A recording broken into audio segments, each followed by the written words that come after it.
বাবুগুলো তো একটু দর্শন কেন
वीडियो ले जाऊँ अंदर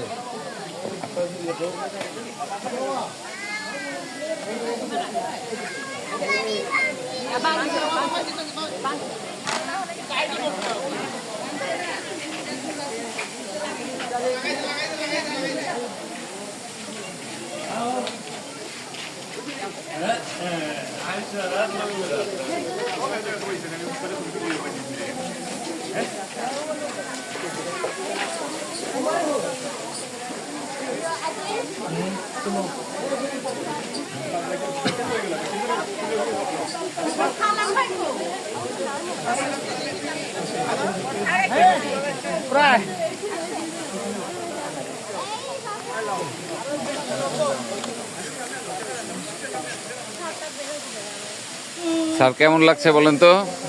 ভালো লাগছে? প্রাকৃতিক পরিবেশে এসে আপনার ভালো লাগছে না? খুব ভালো লাগছে। আপনি কোথা থেকে আসছেন? আমি সিংড়া নাটোর বেলহাল চিত্রমোহনী অনার্স কলেজ থেকে। আচ্ছা, আপনি কোন সাবজেক্টের টিচার স্যার? আমি কৃষি শিক্ষা। কৃষি শিক্ষা। জি। এই যে 650 কিলোমিটার দূরে এসে আপনার অনুভূতি কেমন একটু বলেন তো? আমার খুব ভালো লাগছে। আল্লাহ তাআলার সৃষ্টি এই প্রাকৃতিক নিসর্গ দেখে আমার মন খুব ভালো। আচ্ছা, ধন্যবাদ স্যার আপনাকে। জি।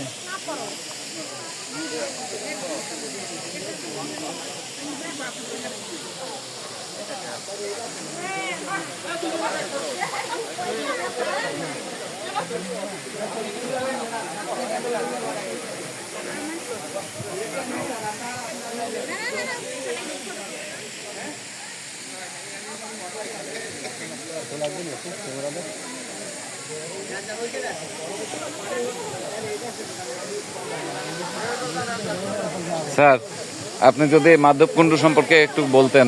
ফটো নেবেন একটা বের করে। হ্যাঁ, মাধবকুণ্ড এর আগেও কয়েকবার আসা হয়েছে, তো পানির প্রবাহটা অনেকটা কম বলে মনে হচ্ছে আজকে। আচ্ছা, এর আগে আরো ভালো ছিল এবং কাছাকাছি ছিল, আমার মনে হয় অনেকটা কাছাকাছি ছিল। আচ্ছা। এবং বসার এতটা পরিবেশ ছিল না, সেটা একটু উন্নত হয়েছে মনে হচ্ছে। ভেতরের পরিবেশটা অনেকখানি ভালো, কিন্তু আরও ভালো করা যেত, আমার একটা বিশ্বাস। সেটা হয়নি, পরবর্তীতে হবে আশা করছি। আচ্ছা, ধন্যবাদ স্যার আপনাকে।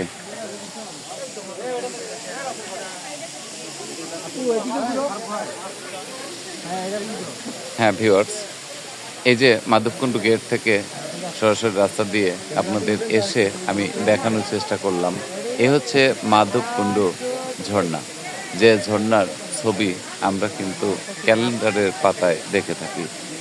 একসময় ভিউ কার্ড হিসাবে ব্যবহার হতো অনেক কিছু, কিন্তু আজকে আর ভিউ কার্ড তেমন প্রচলন নেই।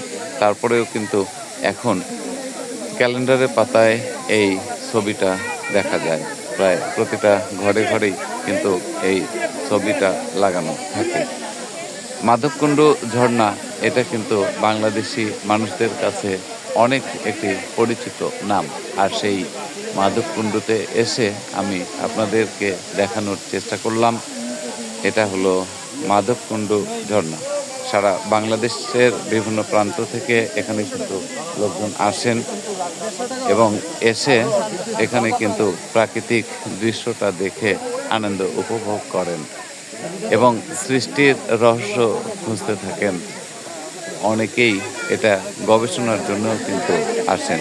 তাই পাথরের গা বেয়ে যে পানিটা নেমে আসতে, অনেকের ভাষায় এটাকে পাহাড়ের কান্না বলা হয়।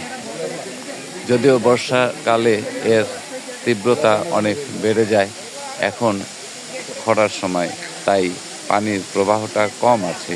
তারপরেও একটা বাংলাদেশের সেরা একটি স্থানে দর্শনার্থী এসে, দর্শনীয় স্থানে এসে একটু স্বস্তির ঢেকুর তুললেন।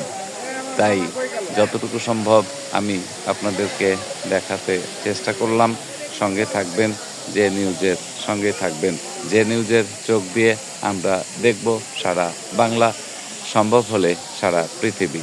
ভালো থাকবেন, সুস্থ থাকবেন। আমি আপাতত আপনাদের কাছ থেকে বিদায় নিতে চাচ্ছি। তারপরেও আমি এখানে একজন ফটো আছে। হ্যাঁ, তোমার কাছে একটু কথা শুনি। তুমি এটা কতদিন করো ভাই? আমার 2 বছর হয়েছে। 2 বছর হচ্ছে, তাই না? কেমন আয় রোজগার হয় ভাই বলো তো? মোটামুটি আলহামদুলিল্লাহ, কিন্তু কক্সবাজারে আর জাফলংয়ে যেরকম সিন্ডিকেট হয় এই আচ্ছা, জায়গায় এরকম হয় না, কিন্তু লোকে এরকম বলে আর কি। আচ্ছা এই আচ্ছা, জন্য ব্যবসাটা একটু মাপলা। হ্যাঁ তাই না? আচ্ছা ঠিক আছে, ধন্যবাদ। আমরা একজন ফটোগ্রাফারের কাছ থেকে কিন্তু আমরা জানবার চেষ্টা করলাম। হ্যাঁ, আর একটু এখানে একজন আইন, চলে আসেন, হ্যাঁ চলে আসেন। হ্যাঁ ভাই, তোমার সাথে একটু কথা বলি ভাই। জি বলেন। এখানে পর্যটকদের নিরাপত্তার জন্য কি কি ব্যবস্থা নেওয়া আছে পুলিশ আছে, যদি একটু বলেন? পুলিশ আছে। প্রশাসন আছে। এখানে যেখান থেকে আসুক না কেন তাদের কোনো সমস্যা নেই? জি, না, কোনো সমস্যা নেই। আচ্ছা, এটা কি কোনো নির্দিষ্ট সময় আছে বেঁধে দেওয়া? 8টা থেকে 4টা পর্যন্ত। 8টা থেকে 4টা পর্যন্ত। আচ্ছা, কোন সময়টা পর্যটকের সংখ্যা বেড়ে যায় একটু বলেন যদি? শীতকালে। শীতকালে। শীতকালে ঝর্ণার পানি কি এমনই থাকে, না বাড়ে না কমে? এমনই থাকে, বৃষ্টি দিলে বাড়ে। তাই না? বৃষ্টি হলে অনেক বাড়ে। বৃষ্টি হলে বাড়ে। যাক, ধন্যবাদ আপনাকে। আচ্ছা ঠিক আছে, তো বাবু তুমি একটু ধরো তো, আমি একটু শেষ করে নিই। আমার দিকে ধরো তুমি, জন্য দিকে। আচ্ছা, সোজা করে একটু সোজা করে ধরো। হ্যাঁ ভিউয়ার্স, একটু আগে আসো। হ্যাঁ ভিউয়ার্স, যে নিউজের পক্ষ থেকে অভিনন্দন, শুভেচ্ছা।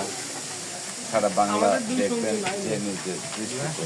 যতটুকু সম্ভব আমি সারা বাংলাদেশ ঘুরে ঘুরে আপনাদেরকে দর্শনীয় স্থানগুলো দেখানোর চেষ্টা করব, সম্ভব হলে বহির্দৃশ্য। তাই যে নিউজের সঙ্গে থাকুন। যে নিউজের পক্ষ থেকে সালাম, শুভেচ্ছা জানিয়ে আমি বিদায় নিচ্ছি। আল্লাহ